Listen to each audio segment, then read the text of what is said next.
Welcome to Kitpichay Vitaya School online class. Hi kids, our topic for today is all about Introduction to Fractions.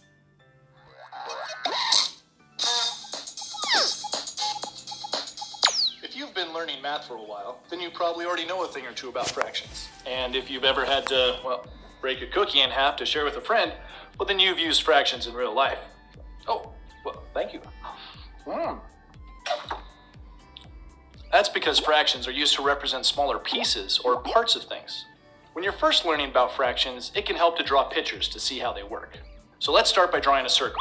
Now this circle represents what we call a hole. Now, not the kind of hole you can fall into, more like a whole cookie or a whole pizza.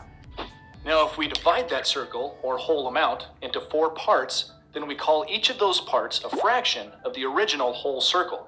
Because this is math and not art, we can't just keep on drawing pictures. We need to learn how to write out fractions using the language of math. Yep, you guessed it. That means using numbers.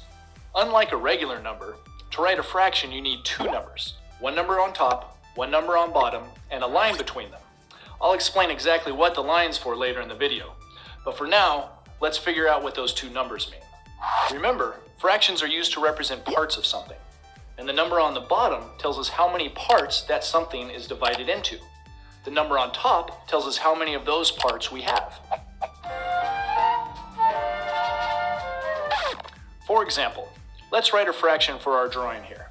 I divided the circle into 4 parts, right? So the number on the bottom will be 4. And I still have all 4 of those parts, so the number on top will also be 4. I have 4 out of 4 parts. That means I still have a whole circle. But what if somebody came by and took away 1 part from the circle? Well, the circle's still divided into 4 parts, so the bottom number would still be 4. But I only have 3 of those parts left. So that means the top number will change to 3. So I have 3 over 4, or 3/4 of a circle. Make sense so far? Good. Let's try another example. Let's say that I divide a rectangle up into 8 parts, and I give you 3 of those parts. Since the total number of parts is 8, the bottom number will be 8. And since you have 3 of those parts, the top number will be 3.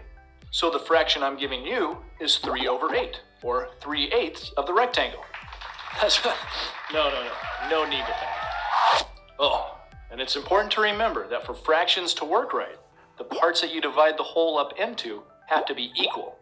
We can't take a candy bar and say, I'm going to divide it into 2 parts, so this is your half, and here's my half. Let's look at a few more examples so you can really see the pattern of how fractions can represent parts of objects. This rectangle is divided up into 3 equal parts, and 2 of them are shaded red. So 2 over 3, or 2/3 of the rectangle, is shaded red. The circle is divided into 12 equal parts, and 7 of those parts are shaded green. So 7 over 12, or 7/12 of the circle, is shaded green. The hexagon is divided into 6 equal parts, and 5 of those parts are shaded blue. So 5 over 6, or 5/6 of the hexagon, is shaded blue. Alright, so you can see how fractions can be used to represent parts of objects like circles and rectangles, but fractions can be used for more than that. They can be used to represent parts of, anything. Like pets, for example. Let's say you have 7 pets. 4 dogs, 2 cats, and a big fat hamster. Well, that means that 4 over 7, or 4/7 of your pets are dogs. And 2 over 7, or 2/7 of your pets are cats. And 1 over 7, or 1/7 of your pets are hamsters. It also means that your house probably smells like a pet store. Okay. So fractions can be used to represent anything from parts of a circle to kitty cats. But did you know that fractions can also be used to represent things you can't even see? Well, like a test score, for example. Let's say you take a math test and there's 20 questions on the test, and you get 17 of those questions right.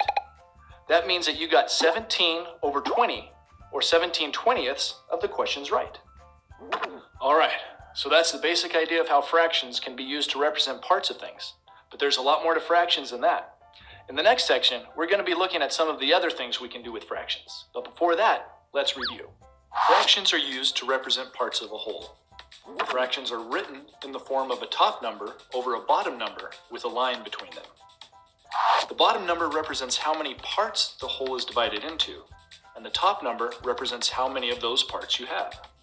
And finally, the parts that a whole is divided up into must be equal for fractions to work right. To really understand how fractions are used to represent parts of things, be sure to do the exercises. And I'll see you in section 2. Learn more at mathantics.com.